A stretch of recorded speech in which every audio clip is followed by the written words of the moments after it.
Video में हम द्विघात समीकरण के मूलों की प्रकृति के बारे में समझेंगे, विभक्त कर को जानेंगे और मूल को निकालने के लिए जो सूत्र होता है उसे समझेंगे।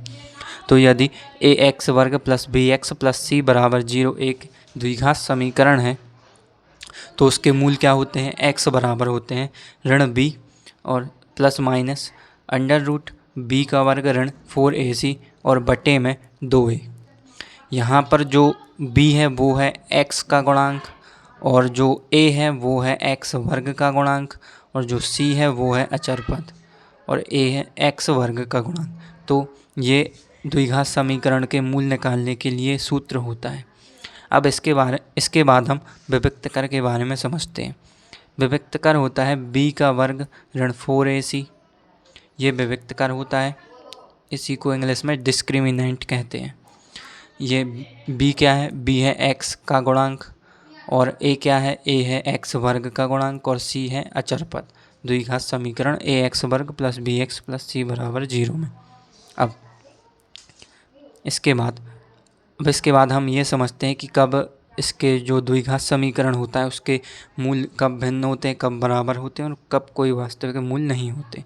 तो यदि ax वर्ग प्लस bx प्लस c बराबर 0 है, ये द्विघात समीकरण है, तो इसके दो भिन्न वास्तविक मूल होते हैं यदि b का वर्ग ऋण 4ac बड़ा है 0 से, यानी b वर्ग ऋण 4ac का मान यदि धनात्मक है तो इसके दो भिन्न वास्तविक मूल होते हैं।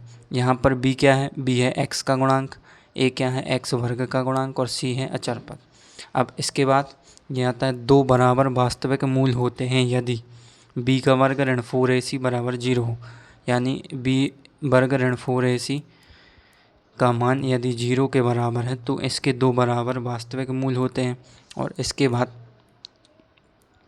यदि यहाँ पर है यदि b वर्ग ऋण 4ac छोटा है 0 से, यानी b वर्ग ऋण 4ac का मान ऋणात्मक है तो कोई वास्तविक मूल नहीं होता है।